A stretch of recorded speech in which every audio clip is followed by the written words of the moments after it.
우리가 마음의 뿌림을 받아 악한 양심으로부터 벗어나고 몸은 맑은 물로 씻음을 받았으니 참마음과 온전한 믿음으로 하나님께 나아가자. 아멘. 전능하사 천지를 만드신 하나님 아버지를 내가 믿사오며 그 외아들 우리 주 예수 그리스도를 믿사오니 이는 성령으로 잉태하사 동정녀 마리아에게 나시고 본디오 빌라도에게 고난을 받으사 십자가에 못 박혀 죽으시고 장사한 지 사흘 만에 죽은 자 가운데서 다시 살아나시며 하늘에 오르사 전능하신 하나님 우편에 앉아 계시다가 저리로서 산자와 죽은 자를 심판하러 오시리라.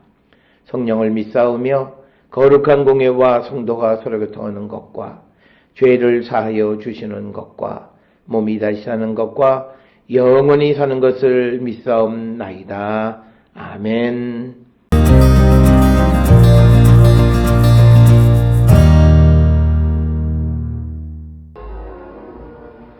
얼마 후 밀 거둘 때에 삼손이 염소 새끼를 가지고 그의 아내에게로 찾아가서 이르되 내가 방에 들어가 내 아내를 보고자 하노라 하니 장인이 들어오지 못하게 하고 이르되 내가 그를 심히 미워하는 줄 알고 그를 내 친구에게 주었노라.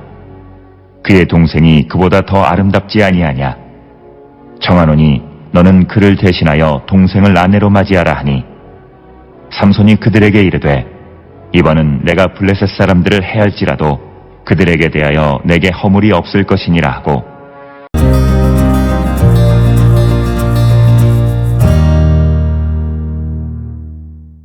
오늘 우리가 함께 읽은 사사기 15장 1절부터 3절까지에 있는 말씀은 사사기 15장 전체에 있어서 삼손이 블레셋 사람들에 대한 어떤 복수, 특히 이제 15장 1절부터 8절까지에서 딥나에 있는 그 아내를 찾아갔지만 그러나 그 장인이 만나지 않게 하고 대신에 처제를 아내로 삼으라 라고 하는 그런 이야기를 듣게 되고 그런 이유는 그 삼손의 장인이 그 아내를 친구에게로 주었기 때문이다. 그래서 이제 그 삼손이 블레셋 사람들에 대해서 이제 복수하는 진노함을 드러내는 그런 내용으로 구성이 되어져 있습니다.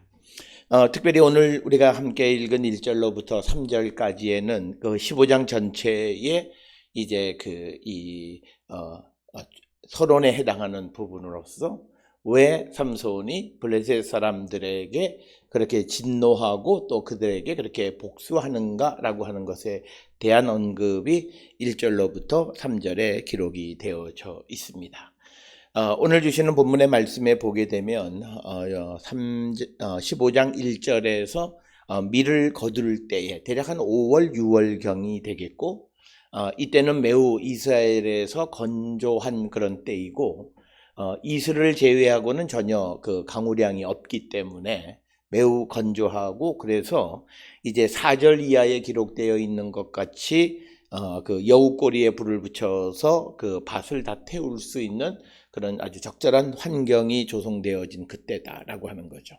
바로 그때의 삼손이 이제 염소 새끼를 가지고 즉 장인에게 주는 선물로 가지고 아내에게로 갔다라고 하는 겁니다. 오늘 주시는 본문에서 이 삼손이 딥나에 있는 그 아내에게로 간 것은 이제 14장 마지막 절에서 이제 삼손의 아내와 삼손이 헤어졌고 그 다음에 그 아내를 다른 친구에게로 주는 사건이 벌어져서 오늘 이 본문에서 삼손은 다시 장인에게로 가서 그 아내를 자기 아내로 맞이하려고 하는 그런 의도로 이제 염소 새끼를 선물로 가지고 갔다라고 하는 겁니다. 특별히 오늘 주시는 본문의 2절에 내가 그를 심히 미워하는 줄라고 하는 시브리어 표현에 사노스네타라고 하는 표현이 있는데 이것은 이혼을 나타내는 전문적인 그런 용어입니다. 그래서 오늘 주시는 1, 2, 3절의 배경은 삼손이 이제 그 이혼한 그 아내를 다시 데려오기 위해서 이제 그 아내의 집, 즉 장인에게 방문하는 것이고 그렇게 되어질 때 삼손이 가지고 간 염소 새끼는 이제 신랑으로서 장인에게 주는 하나의 선물로 율과 같은 그런 것이다라고 하는 겁니다. 그래서 그것을 가지고 이제 장인에게로 내려갔는데 오늘 주시는 본문의 1절에 보니까 내가 방에 들어가 내 아내를 보고자 하노라. 그랬더니 장인이 들어오지 못하도록 허락하지 않았다라고 하는 것입니다. 오늘 주시는 본문의 말씀에서 당시 고대 가나안 그리고 이스라엘 지역에 있어서 그 여인과 아버지와의 관계에 대해서 우리가 조금 이해할 필요가 있습니다. 여인이 결혼하기 전에 모든 그 여인에 대한 권리는 아버지가 가지고 있습니다. 그래서 마치 아버지가 딸을 자기의 소유물처럼 관장하고 주도하는 것이 보편적이고 뿐만 아니라 이혼을 하고 다시 아버지에게로 돌아온 딸에 대해서도 그 아버지가 모든 권한을 행사할 수 있었다라고 하는 거죠. 그런 관점에서 보게 되면 오늘 주시는 15장 1절에서 삼손이 그 아내를 보려고 갔을 때에 그 아내가 거절하거나 그런 것이 아니라 장인이 그 삼손이 들어오는 것을 허락하지 않았다라고 하는 이 상황을 우리가 이해할 수 있다라고 하는 겁니다. 특별히 그 장인이 그 아내를 보려고 왔던 삼손을 그 방으로 들이지 않았던 가장 큰 이유는 삼손의 장인이 삼손의 아내를 다른 사람에게 보냈기 때문이다라고 하는 거죠.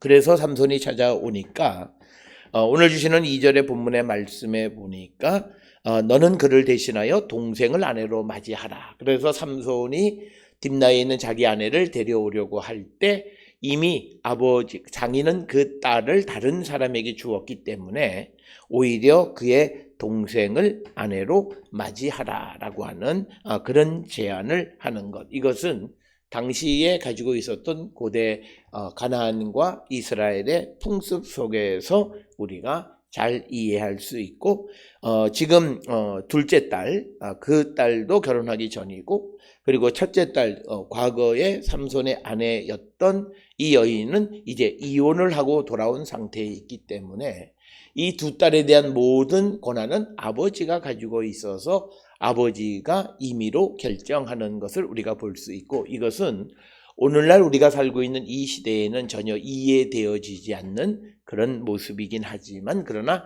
당시의 문화적인 상황 속에서는 얼마든지 우리가 이해할 수 있는 그런 모습이다라고 하는 겁니다. 그래서 삼손이 그 아내를 다시 데려오려고 했지만 그러나 장인의 거절 그리고 장인이 그 아내를 다른 남자의 아내로 주었다라고 하는 그런 것 때문에 이제 3절에 삼손이 그들에게 이르되 이번은 내가 블레셋 사람들을 해할지라도 그들에 대하여 내게 허물이 없을 것이다. 즉 내가 블레셋 사람들에 대해서 내가 그들을 쳐도 그것에 대한 책임이 나에게는 전혀 없다. 그러니까 오늘 주시는 본문에서 삼손에게 이제 제안을 하는 그 장인의 제안이나 이 모든 것이 삼손으로 하여금 이해할 수 없는 그런 일들을 장인이 행했다라고 하는 것을 우리가 알 수 있습니다. 따라서 오늘 주시는 이 본문의 이야기의 전개는 결국은 삼손이 이 땅에 태어난 것은 바로 이스라엘 백성을 블레셋으로부터 구원하기 위한 것이다. 그래서 애당초에 블레셋 여인을 사랑하게 되어진 가장 큰 이유도 이것을 어떤 삼손의 정욕적 관점에서 우리가 이해하기보다는 그가 하나님의 뜻, 하나님의 계획을 이루기 위해서 블레셋 사람을 칠 수 있는 기회를 이루기 위해서였다라고 하는 것이고 그리고 그가 그 딥나의 여자를 데려오려고 할 때 그건 모든 것이 하나님께로부터 되어진 것이다 라고 하는 그런 표현들을 통해서 우리가 이 삼손이 지금 다시 그 아내를 데려오려고 시도하고 그것을 거절하고 하는 이 모든 것은 결국은 삼손으로 하여금 블레셋을 공격할 수 있는 빌미를 제공하기 위한 것이었다라고 하는 것. 그것을 우리는 기억하셔야 되겠고 따라서 우리가 그냥 표면적으로 보면 삼손은 자기가 하는 일이 꼬여져 가는 것을 볼 수 있지만 그러나 이것은 꼬여져 가는 것이 아니라 오히려 궁극적으로 하나님의 계획을 이루어 가시는 것, 즉 삼손을 통해서 블레셋을 공격하는 그런 기회를 얻기 위한 것이었다라고 하는 것을 우리는 이야기 전체를 통해서 알 수 있습니다. 우리가 하나님의 섭리와 하나님의 계획, 하나님의 예정 속에 살아가는 성도의 삶이란 것은 우리가 알 수는 없고 우리가 당장은 내게 어렵고 힘든 일이고 일이 막혀져 가는 것 같지만, 그러나 그 모든 것들의 일을 이루시는 분은 하나님이시다라고 하는 사실을 우리는 잊어서는 안 된다라고 하는 것입니다. 따라서 오늘 우리가 주시는 사사기 15장 1절로부터 3절에서 다시 아내를 데려오려고 하는 삼손의 그 시도가 막히는 것은 바로 삼손으로 하여금 블레셋 사람을 칠 수 있는 기회를 얻게 하기 위해서 하나님이 막으신 것으로 이해할 수 있다라고 하는 것입니다. 따라서 우리는 이 땅을 살아가면서 하나님께서 우리의 모든 삶을 이끌어 가시고 허락하시는 것 속에서 하나님의 뜻을 발견하고 하나님의 영광을 드러내는 그런 성도의 삶을 살아야 함을 우리에게 가르쳐 주시는 말씀이 되겠습니다. 우리가 전혀 관점을 달리해서 이제 삼손의 장인의 관점에서 보면 이 장인이 가지고 있었던 욕심, 탐욕은 바로 자녀의 삶에 불행을 자초하게 되어졌다라고 하는 것입니다. 따라서 이 삼손에게 아내를 줬다가 딸을 줬다가 다시 다른 남자에게 주고, 그리고 둘째 딸을 다시 삼손에게 주려고 하는 그런 모든 시도와 자기의 어떤 계획이 막혀지게 됨으로 말미암아서 결국은 자신도 그리고 딸도 블레셋에 의해서 태워 죽임을 당하는 그런 비극적 결과를 맞이하게 되어졌다라고 하는 겁니다. 따라서 오늘 주시는 본문의 말씀에서 부모로서는 자녀들에 대해서 욕심을 갖게 되어졌을 때 우리가 예기치 못하는 불행한 결과를 가질 수 있다라고 하는 것을 분명히 기억하고, 우리는 무엇보다도 하나님이 우리를 이끌어 가심에 순종하는 삶을 살기로 결단하는 우리 모든 성도들이 될 수 있기를 주의 이름으로 축원합니다. 기도하시겠습니다. 사랑과 은혜가 충만하신 아버지 하나님, 은혜를 감사합니다.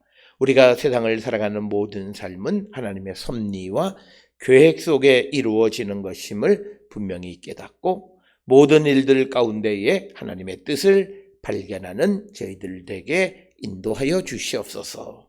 예수님의 이름으로 기도드렸사옵나이다. 아멘.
일 가급하여도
기도하시겠습니다.